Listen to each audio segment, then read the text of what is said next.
same thing on the listing side in spring. Some of those like bigger homes in those sought after school districts, I kind of feel like it can potentially be a little bit too early sometimes for those larger homes in those sought after school districts it's a little bit more advantageous maybe to list a little bit closer to the end of the school year. That's people a good point. don't want to move during the school year. Yeah, they want to close in the summer versus moving during the school year. Yeah. Mm-hmm.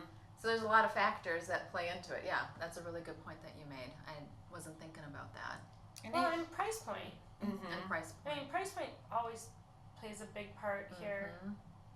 Yeah, and I feel like November, December, there's just this mind frame right around Thanksgiving, December. I love if people hang on for December and be house hunting. You can catch some fabulous deals late to mid fall, kind of almost even Halloween. People start getting in that holiday mind frame, and you can just really do some great things if you're a buyer. But buyers are still out there, is my point as well, if you're a seller. So if life things happen, it's not the end of the world to list at that point in Madison. Right, and weather can also affect it too, right? If we have just freezing cold weather in February, you're probably going to hold until things get a little bit warmer because they might not want to come out of their house yet to come look at your place. Yeah. You know what I think the worst is when you have a new listing and you schedule pictures and you get pictures and it snows that day.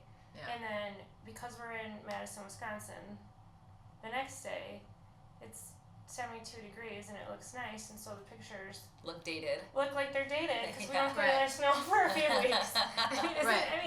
It's like you have a few weeks in there where it's just like you're just taking a risk. You're like, and as a seller, you want it to look its best, but you can't predict what's going to happen. But you want it to look like it just went on the market, and it really did. But no, it was 40 yesterday, and it's 82 today. I did one in an ice storm. The photographer took pictures, which actually looked kind of pretty when the trees are all covered in ice. But his car was like going down the driveway after he took the pictures. It was not ideal time to be doing that, but you gotta do what you gotta do. Exactly, I agree. You gotta do what you gotta do. The weather's gonna be what it's gonna be.